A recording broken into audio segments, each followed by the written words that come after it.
when Dr. Furchgott, working in his lab in Brooklyn, was taking the largest blood vessel, the aorta, from the rat, and he was making this sort of elliptical spiral staircase cut on it right through the endothelial cells. Then he would immerse it in a bath of saline, and it would constrict. But then one day, Dr. Furchgott did not do the cut. No spiral cut to injure the endothelial cells. He immersed it and it dilated. He did it then with another one without the cut. It dilated. Now suddenly, globally, the race was on to find out what was what was the substance that Dr. Furchgott had identified that would dilate the artery. So the race was on globally, and unfortunately, it was only 8 years when 3 physicians, Dr. Furchgott, Dr. Murad, and Dr. Luignaro, discovered that that this substance that was responsible for dilating was a gas, and the gas was nitric oxide. And it was 10 years later that those 3 men, for the discovery of nitric oxide, received the Nobel Prize. Now we have to ask ourselves, what is it about nitric oxide that warrants it receiving, or its discoverers receiving, a Nobel Prize? And it's because, really, if we look at it, of the functions that nitric oxide possesses. For example, nitric oxide will keep all the cellular elements within our bloodstream flowing smoothly like Teflon rather than Velcro. It keeps things from getting sticky. Number 2, nitric oxide is the strongest blood vessel dilator in the body. When you climb stairs, the arteries to your heart, the arteries to your legs, they widen and they dilate. That's nitric oxide. Number 3, nitric oxide can protect the wall of the artery from becoming thick and stiff or inflamed and protect us from getting high blood pressure or hypertension. Number 4 is the absolute key. A safe and normal amount of nitric oxide will protect us all from ever developing any blockages or plaques. So literally, when you think about it, every person who has developed cardiovascular disease in this country and throughout the world has this developed because in the preceding decades, they have so sufficiently trashed, injured, compromised, and turned their endothelial system into an absolute train wreck that they no longer have enough nitric oxide to protect themselves from making blockages or plaque. However, the good news is this is not a malignancy. It's a completely benign foodborne illness. And once you can get patients to understand that never,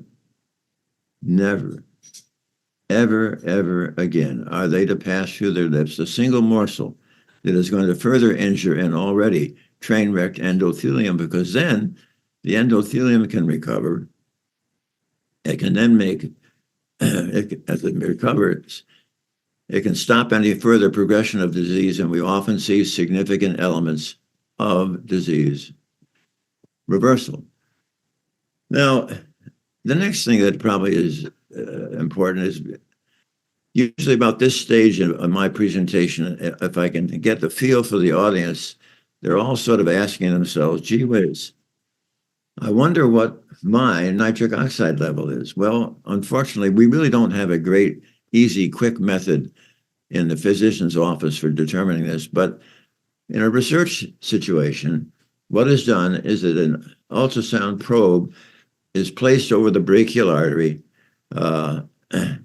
at the elbow, and there's the readout of the diameter of the brachial artery. Then next, the right upper arm is encircled with a blood pressure cuff, which is inflated above systolic blood pressure, so that for 5 minutes, you have virtually no blood flow to your forearm and hand. I've had that done. It's not exactly habit forming. But then after 5 minutes, you release the cuff.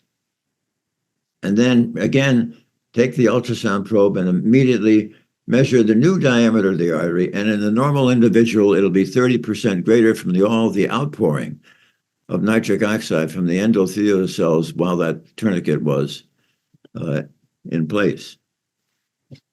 Now, the next thing that occurred that was interesting was Dr. Vogel, Dr. Robert Vogel, who is chairman of the cardiology at the University of Maryland, took a group of healthy young subjects to a certain fast food restaurant that was characterized by arches which are golden. Then he divided the group of healthy young subjects in half. One half had the cornflakes, and then had the brachial artery tourniquet test measurement, and it was normal. The other half of the group had hash browns and sausage, and within 120 minutes, those healthy young people could not dilate the artery.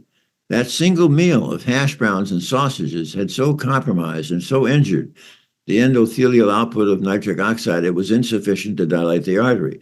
However, being young, with the passage of time, until the late afternoon or early evening, they began to recover. But you and I know that in good old America, the next morning for breakfast, it'll be scrambled eggs and bacon.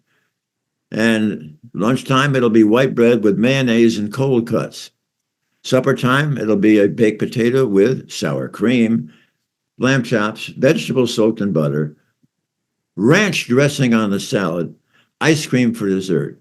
So here in the good old USA, we start in childhood injuring and compromising our endothelial output of nitric oxide. Now here we summarize the functions of nitric oxide. It prevents stickiness. Important for its vasodilating properties. It avoids arterial thickening. It prevents blockages.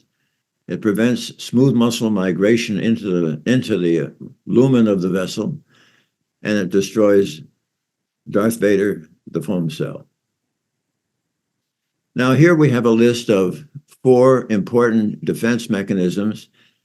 We only have time today to really go into detail on the endothelial cell, but rest assured that all of these are going to be optimized when you're eating whole food, plant-based nutrition. Well, now here's where the rubber really sort of meets the road. Why not do the test? We've all had all this talk about it. So this was the first study that I was involved in, and it involved, there's nothing against the fact there was one woman in the study. That's just the way it worked out. We had a subsequent study with many more women. And the key here was to see if we couldn't get these people not to eat foods that are going to injure the endothelium. So we wanted to avoid a drop of oil: olive oil, corn oil, soybean oil, safflower oil, sunflower oil, coconut oil, palm oil, oil in a cracker, oil in a chip, oil in a piece of bread, oil in a salad dressing. Oil injures endothelial cells.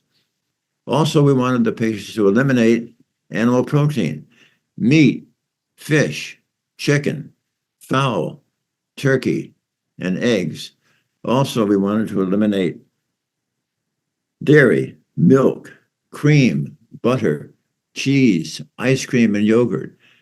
And that also includes sugary foods, cakes, pies, cookies, stevia, agave, excesses of maple syrup, molasses, and honey.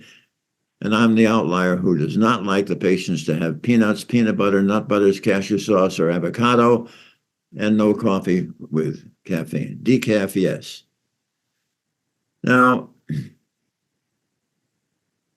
for those of you a little bit nervous about what I said about oil, I did write a paper that was published in the International Journal of Disease Reversal and Prevention in 2019. The title of it was, "Is Oil Healthy?" And I described the animal studies and the human studies that show how oil can injure the endothelial cell. Here is one.